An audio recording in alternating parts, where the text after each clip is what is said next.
the champions they picked, it's a pretty much all AD, which could be a little bit of a problem. They don't have any source of AP damage. Now, Vayne does deal true damage, so that can definitely help out. But you see, Jace, Lee Sin, Wukong, and Vayne all do AD damage. So I'm looking for like Maynard and also Odysseus as well to build some armor, especially items like Death Stance. Yeah, because Barry is not going to be putting out a bunch of burst physical damage anytime soon. So if you're able to prioritize some defensive stats, if Vivo Kid find the advantage on their side, because then it becomes much harder for J-Team to even fight back in the mid game.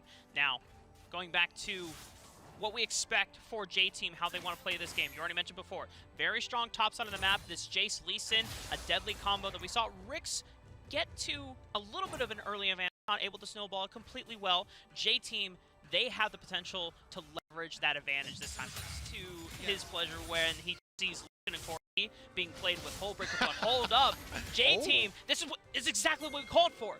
Use the power of Lee Sin and Jace early to push Vivo Kid around. But they are being very defensive. They go back in for the reinforcements, but Mayna trying to lock down Cherry, but it's not enough. J-Team strikes first with first. If that costs the game, you know, it's a learning experience, and I think that is something that, you know, Brazil, as one of the unexpected powerhouses of the West, are looking to push their moments, and they are going for this dive.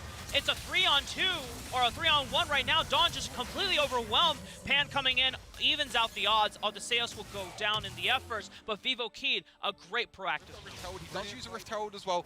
Dragon does go over to the side of J-Team, but what can they do with it? And look at this, Dawn proactively forcing Vivo Kid from the turret. He uses the Cyclone, and now Katrina has to advance forward so they can look for first brick, but already Dawn goes down. Pan is here to defend the turret from going down, and now J-Team have an opportunity to look for first on the flip side. But the vision control from J-Team has been so oppressive that Vivo Key cannot even cross through the river, but this gold card into knockup combo into Dawn might be the one that turns around, but he just turns it back with a 5-man Cyclone, and Katrina is now forced. Cherry's was looking for the flank, but it's too late because Cherry's the one on the backside, kicking Katrina right back into the waiting arms of J-Team. A quadra kill for Pan. Does he look for it? Icon's first ever pentakill, and it goes to Pan. J-Team representing WRL on the international stage. And that's a prime game in Ace as well for J-Team, and they're going to finish the game. Do you hear that sound, Stuart? Deafening silence. That is the power of China on the international stage. J-Team, it doesn't matter if they were the 5th seed coming in for OMG.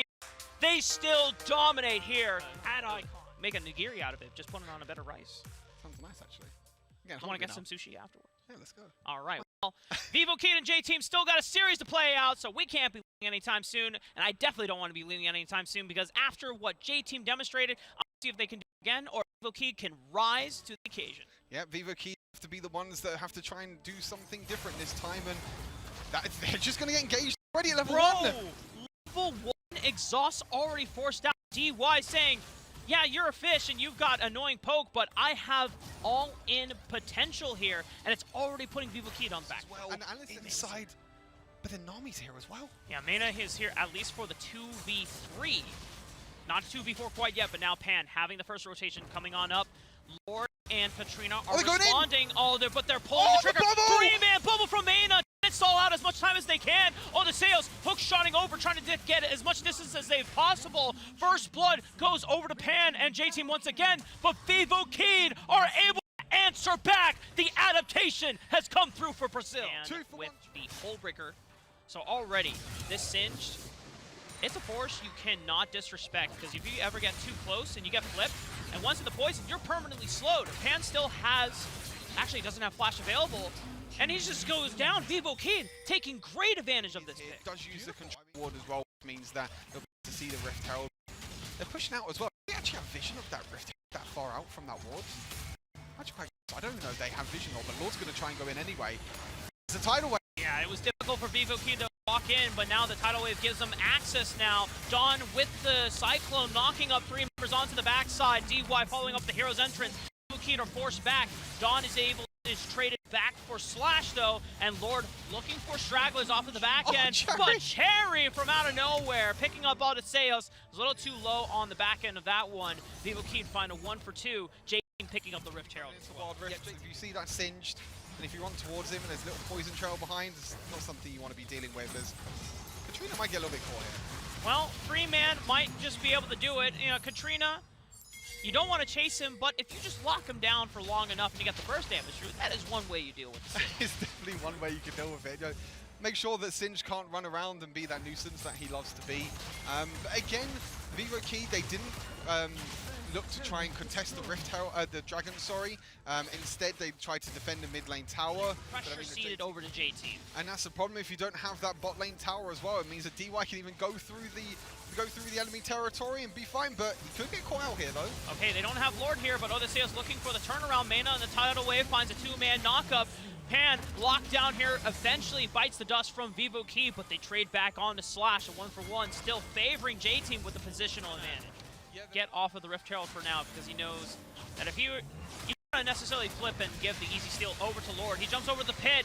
Cherry's there with the smite, securing the Rift Herald for them, and Vivo Key don't necessarily get in position to look for this fight, but a huge kick on the Lord sends them back to the fountain. And the rest of Vivo Key, they're on the run. Cyclone is huge, and a nice 2-man bubble from Mena dissuades any further action, but once again, Stewart, J-Team, finding themselves ahead and very dangerously behind in terms of stats, in terms of item power overall. Oh no, Odysseus trying to escape with the hook shot, but the overwhelming aggression from J-Team, all collapsing immediately, no hesitation whatsoever. Even jump on and Odysseus? Odysseus has been splitting both in Game 1 and in Game 2, trying to look for tricks to get pulled back from the pockets of Key, but it comes at a sacrifice, isolated from the support of the rest of the map. He realized that, and Odysseus, you know, he's been split pushing the last game, and he's used to doing this as well. No, he split pushes quite a lot, but Dawn, he just goes in 1 versus 4. Oh, well, Dawn would dodge down on the bubble, but he still has a GA here. Cyclone available, 3-man taunt. The rest of J-Team coming for the collapse, and Vivo Keen are falling like flies. This is the power of WRL being in full demonstration from J-Team. Take this Elder Dragon really, really easy. And honestly, I don't find a way back for Vivo Key. Okay, Odysseus 1v1 against Dawn. Slash and Mena here for reinforcements. Dawn will be traded out. DY is here for second wind here, looking for Odysseus burning down to ignite. He gets out alive, but Vivo Kid, you gotta deal with the members of J-Team who are pushing into the base. And DY, he doesn't care if he goes down. His main goal is preventing and stopping the recalls, and the damage has been done.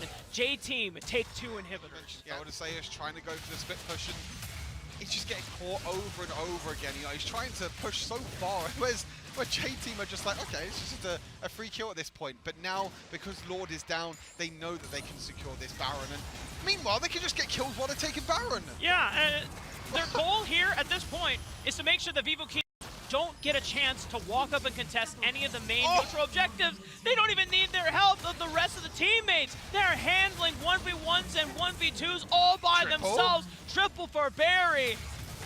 At this point, J-Team have all the tools necessary. Another roundhouse kick to the face. Lord gets exploded. And J-Team shows the strength of China on the international stage.